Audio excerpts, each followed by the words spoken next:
Hola, yo soy Tío Pablo. Te doy la bienvenida a un nuevo episodio de Explicando las Sagas. Este es un episodio muy especial de Explicando las Sagas porque estaré explicando dos sagas en este video. La razón de esto es que quiero terminar de contar la historia de Elspeth, así que este video prácticamente es la historia completa de Theros más allá de la muerte. Antes de comenzar el video, quiero recordarte que te puedes unir a nuestra comunidad de Discord. Es una comunidad muy positiva y muy inclusiva donde toda la gente es bienvenida sin importar el nivel de juego que tengan ni tampoco cuál es el nivel de presupuesto que están jugando. Tenemos lugar para todos y queremos que seas parte de nuestro grupo, así que únete a Discord, te estamos esperando. Los enlaces para mis redes sociales y el canal de Discord están en la descripción del video. Así que sin más, aquí viene el nuevo episodio de Explicando las Sagas. Este es el episodio número 4. Elspeth murió. Ayani, devastado por esta pérdida, recorrió Theros contando la historia de la niña perdida, la guerrera que tras sufrir dolorosas derrotas viajó hasta el Nyx y derrotó a un dios. Y los pueblos de Theros poco a poco empezaron a repetir su leyenda. Meses más tarde, en Kamigawa, Ayani, entre lágrimas, le explicaría a Nashi: mi héroe ha muerto, y lo único que ella quería, todo por lo que luchó tanto, fue tan solo un hogar, la cosa más simple, la más pequeña. Ayani pasó su luto en compañía de Tamiyo y su familia. Con su último aliento, Elspeth había pedido paz y descanso, pero en Theros, la muerte no es el fin, y los muertos rara vez encuentran paz. Son conducidos por Atreos al inframundo, más allá del río Tartix, cuyos tributarios circundan el mundo. El inframundo es un lugar sin día ni noche, un paisaje de perpetua penumbra, similar al mundo de los vivos, pero con enormes columnas que sostienen el mundo y cadenas que nos recuerdan la imposibilidad del escape. La vida de cada persona determina el lugar que ocupará en el inframundo. La mayoría de almas llegan a Phileas, un lugar de perpetua monotonía donde habitan quienes vivieron vidas ordinarias y sin impacto. En las montañas de Agonas, los guerreros sin virtud se ven atrapados en eterno combate. El Nerono es un mar sin olas ni viento, donde moran los muertos perseguidos por el olvido y el recuerdo. Aquí se encuentra el laberinto de la memoria, un lugar donde los viajeros se ven condenados a ir perpetuamente en círculos. Las sirenas les susurran cuál es la dirección correcta, pero momentos después, los navegantes no consiguen recordarla. En el centro de este mundo se encuentra el Ticerus, una región que ocasionalmente les da esperanza a sus habitantes, solo para romper su voluntad una y otra vez hasta derrumbarla por completo. Por eso, el Ticerus es llamado el lugar donde la esperanza se hace ceniza. Este lugar está reservado para las personas más crueles y violentas, o para quienes han cometido profundas ofensas contra los dioses. El lugar más oscuro y siniestro del Ticerus es la Ciénaga del Castigo, un pantano donde Erebos arroja a quienes han intentado escapar del inframundo. Muchos intentan escapar, pero el alcance del látigo de Erebos cubre todo Theros y eventualmente todos son recapturados. El inframundo poco a poco erosiona la identidad y la memoria de los muertos, hasta que no queda nada de la persona que fueron. Cuando el último rastro de la persona desaparece, se transforman en estatuas llamadas Mísera. Esta es la muerte final en Theros. La única manera de salir del inframundo es convertirse en un retornado. Los retornados son muertos vivientes, en un sentido mucho más literal que los zombies. Respiran y beben, pero no comen. Llevan a cabo rutinas, se adhieren a sus viejos hábitos, hablan e incluso comercian, pero todo es una pantomima. Incapaces de recordar su vida pasada o formar nuevas memorias o conexiones emocionales, habitan en un presente eterno y desprovisto de significado. Algunos retornados, como Daxos, deambulan lugares desolados, pero la mayoría se establecen en Aspodel, la necrópolis del abatimiento, u Otonos, la necrópolis de la ira. Pero no todo es oscuridad y desasosiego después de la vida en Theros. Los héroes y las personas de gran virtud son conducidos por Atreos a Ilicia, un lugar idílico de tranquilidad y abundancia. Este es el paraíso donde Elspeth debió finalmente estar en paz. Pero Ashiok confabulaba para darle pesadillas a los habitantes de Teros, y su influencia llegaba hasta el inframundo. Elspeth todas las noches era atormentada por sus pesadillas. Soñaba de la tortura que sufrió en su infancia a mano de los pirexianos, de las guerras en Bant y Mirrodin, y del absoluto terror del obliterador pirexiano, la misma fobia que Xenagos había explotado para engañarla y hacerla matar a Daxos.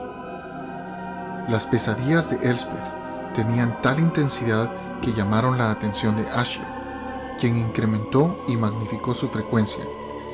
En una de estas pesadillas, Elspeth tenía en sus manos a Crusor, la lanza de Heliod, y cuando despertó, la lanza aún estaba ahí, pero esta era una versión fabricada de sombras y pesadillas. Ashiok, cuyo poder es extraer los temores de la gente de sus pesadillas, se fascinó completamente con los pirexianos, que son, al final, pesadillas vivientes, y al poco tiempo abandonó el plano para aprender más acerca de Pirexia. Entretanto, en el mundo de los vivos las cosas se complicaban. Heliod, al mismo tiempo soberbio e inseguro, pasaba por una crisis existencial. El ascenso y la subsecuente destrucción de Xenagos lo pusieron frente a frente con la vulnerabilidad de su posición y existencia. Buscando garantizar su superioridad, Heliod decidió debilitar o destruir la devoción a los demás dioses, y con esta acción los dioses estaban en guerra y los habitantes de Teros pagarían el precio. Para llevar a cabo su voluntad, Heliod reclutó la ayuda de su antiguo oráculo, Daxos. Con gran dificultad le devolvió su alma y lo transformó en un semidios que ejecutaría sus órdenes, destruyendo los templos y altares de los demás dioses. De las acciones de Daxos no sabemos nada, si siguió o no el dictamen de Heliod, y si fue o no por voluntad propia, no se ha hablado en ninguna fuente oficial. Personalmente, me gustaría creer que Daxos eligió desafiar su destino y a Heliod. No pasó mucho tiempo antes que los otros dioses igualaran la violencia de Heliod. Cada uno de ellos le dio vida a un semidios para que dirigiera la guerra en su nombre. Tasa eligió a Calafia, la legendaria navegante. Erebos a Timaret, rey de Udun, el más poderoso entre los guerreros retornados. Nilea eligió a Renata, una cazadora capaz de arrojar su lanza y acertar a su presa a media milla de distancia.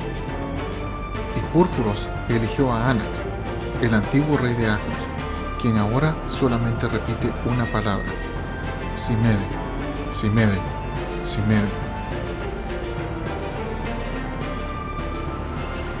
Entre los dioses, ninguno sentía más odio y resentimiento por Heliod que Erebos, quien había sido exiliado al inframundo sin más razón que el temor irracional de su hermano. La guerra entre los dioses hizo que Erebos descuidara su atención del inframundo. Miles de personas, bestias y monstruos empezaron a escapar. Incluso llegaron a abrirse brechas en la realidad, por las cuales estos seres escapaban por torrentes al mundo de los vivos, muchos de ellos causando gran devastación. En medio de este caos, Elspeth vio su oportunidad. Empezó a luchar para abrirse camino de regreso al mundo de los vivos. Se enfrentó a los Filaskia, centinelas esqueléticos creados por Erebos. Evadió a los canes del inframundo, que siempre tienen al menos 2 cabezas despiertas para no dejar la vigía. Triunfó batalla tras batalla, ganando más y más seguidores y más devoción. Y al final de cada escaramuza, proclamaba que la lanza que portaba era la Crusor auténtica, y anunciaba que Heliod, el cobarde, portaba una imitación. Elspeth era al mismo tiempo comandante y guerrera de primera línea, y a través de sus hazañas se aproximaba cada vez más a la brecha que la conduciría de vuelta a la vida. Finalmente vislumbró la luz del sol, el mundo de los vivos, pero del resplandor del sol emergió Heliod, que se manifestó ante ella, decidido a detenerla.